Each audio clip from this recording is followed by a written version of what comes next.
Hello friends, welcome back to my YouTube channel Toppers World. In this video, I'm going to show you how to solve MCQ type questions, especially in the last passage of any reading test.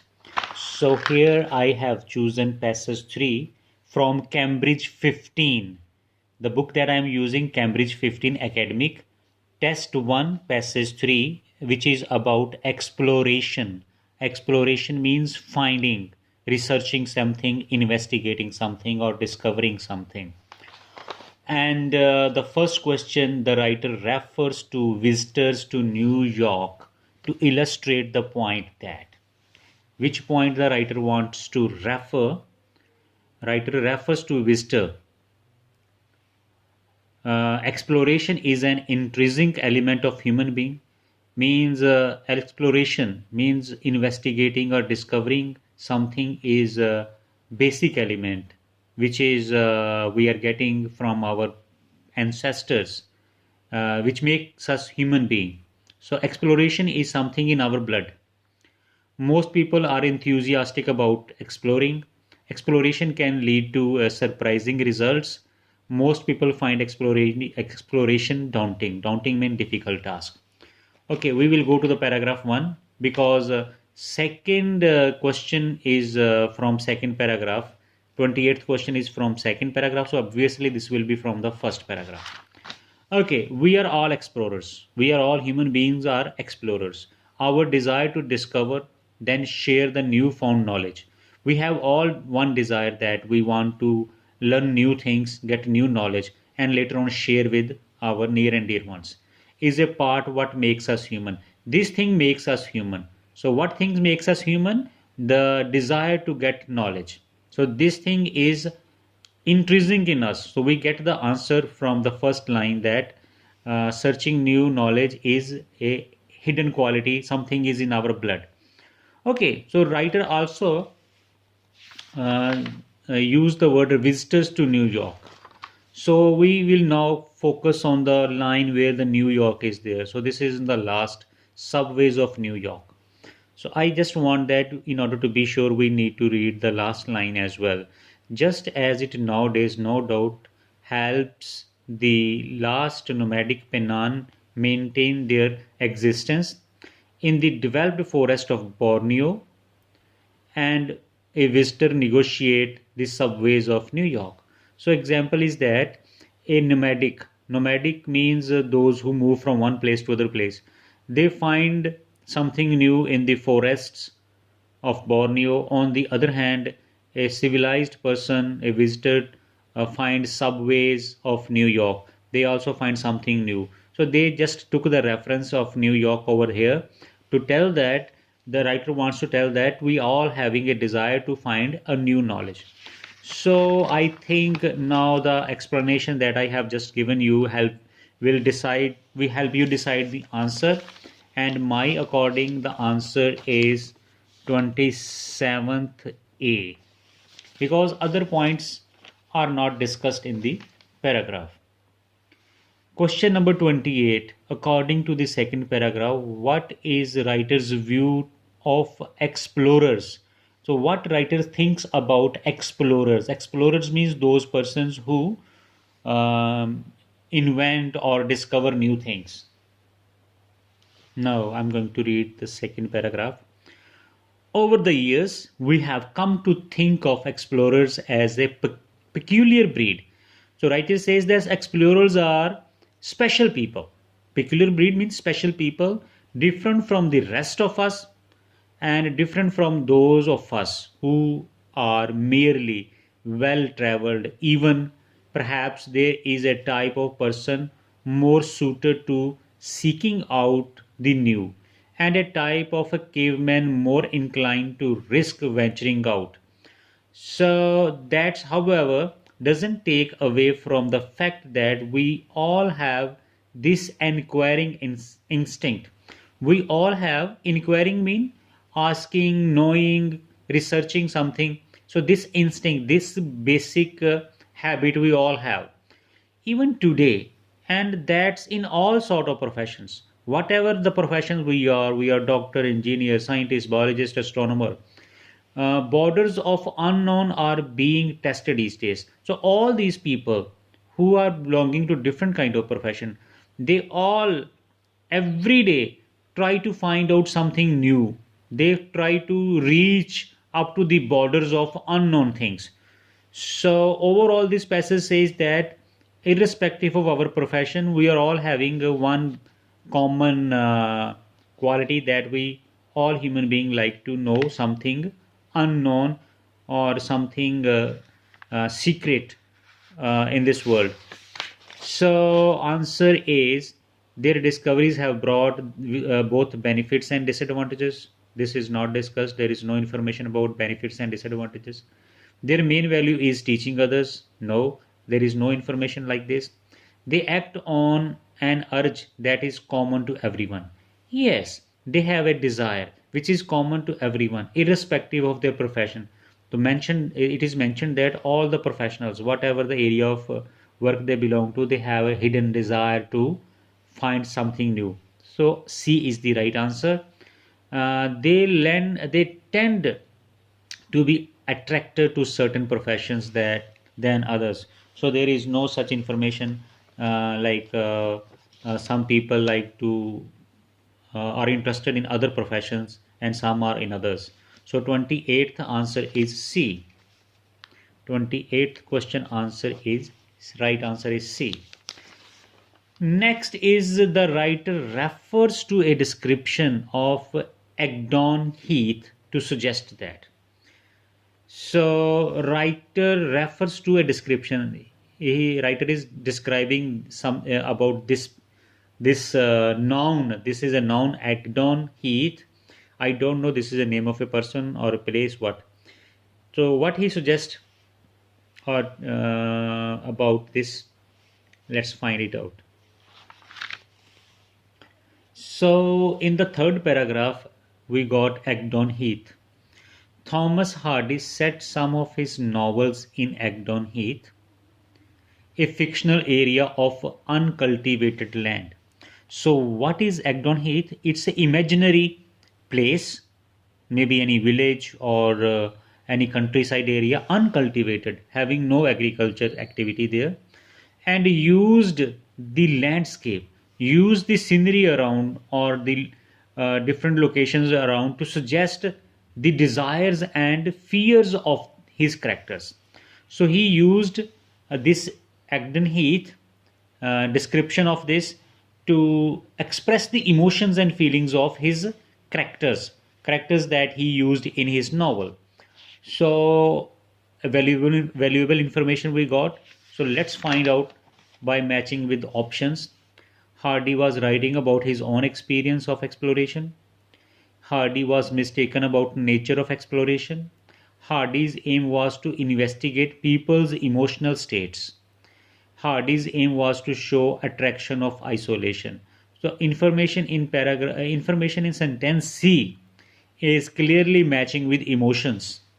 Emotions, people's emotional states.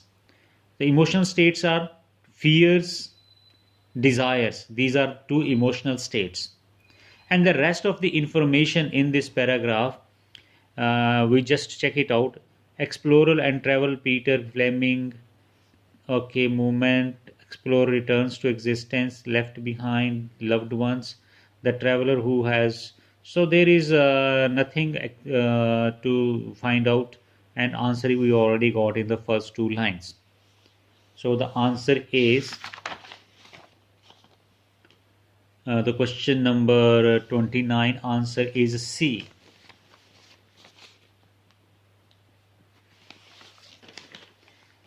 Then 30th question. Writer in the fourth paragraph, the writer refers to a golden age to suggest that. So why the writer used this term golden age? What he wants to suggest? We have to get this information. So I'm not going to read the options because they're lengthy. So I will go to the paragraph first.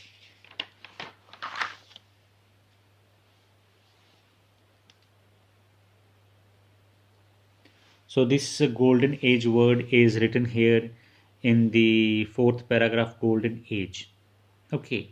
So, in this book about exploration of the Earth's surface, I have confined myself to those whose travels were real and who also aimed at more than personal discovery.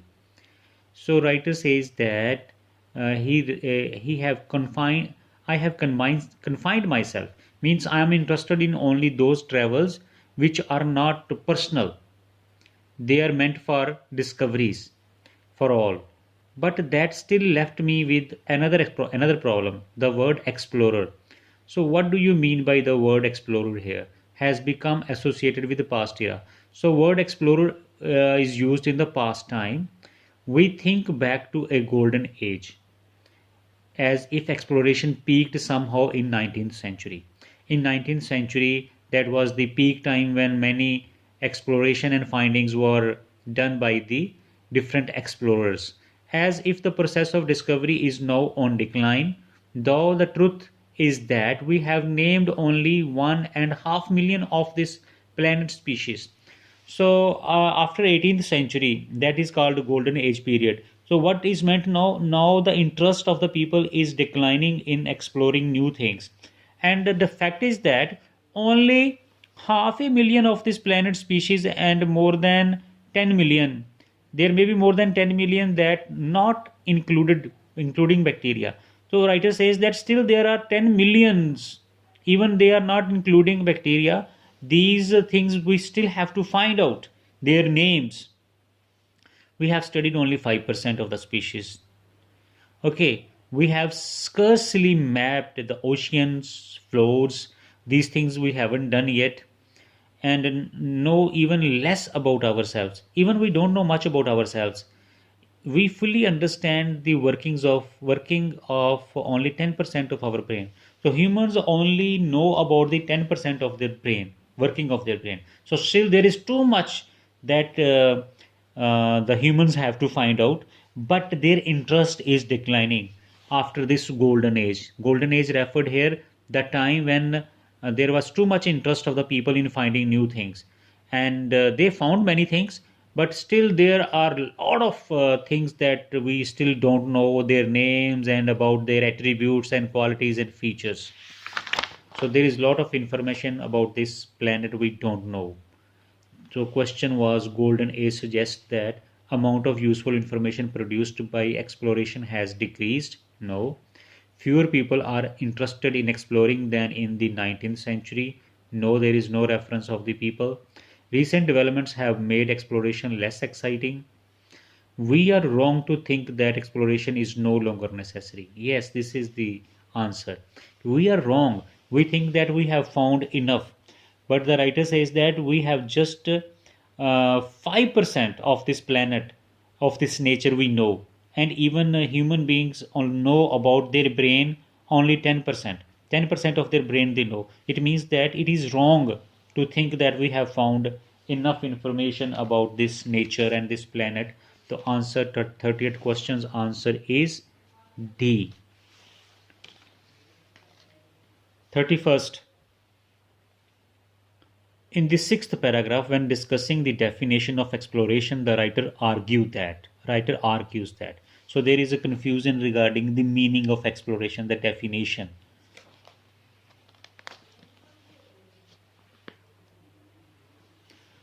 Each definition is slightly different. Okay, the contrast views are there, arguments are there, and tends to reflect the field of endeavor of each pioneer. Pioneer means explorer, and field of endeavor, area of work. So every explorer or every discoverer try to give a different kind of definition of the word explorer because he is related to different profession. So they are giving definitions profession wise. So 31st, people tend to relate exploration to their own professional interests. I think this is the answer. Certain people are likely to misunderstand the nature of exploration. The generally accepted definition has changed over time. Historians and scientists have more valid definitions than other general public. So this 31st question Answer is A.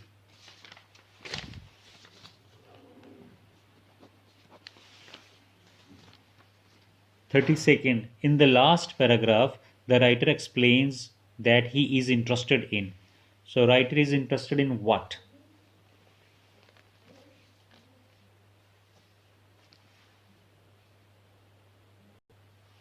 So, the first line, I would best declare my own bias. So, writer is talking about his own bias, means his own area of interest. As a writer, I am interested in exploration of ideas. So, he is interested in what? Exploration of ideas, means ideas are already given by other people, and he is investigating, means doing research based upon those ideas, means the things that already investigated or already found. The writer is interested in exploring those things once again. And if you like to like the last line, this is what interests me, how a fresh interpretation even of a well traveled route can give its readers new insights. So here the writer says that he is not interested in finding new things. He is interested in finding new information about those things which are already found. So the answer is here in this case B, the human ability to cast new light on places that may be familiar. So the places with which he already familiar, human ability to cast new light means humans showing something new about those places, or giving information about new information about those places which are already found and the whole world is already familiar. So writer is interested in this thing rather than finding a new thing. So this is the writer's personal interest and the reason he gave there.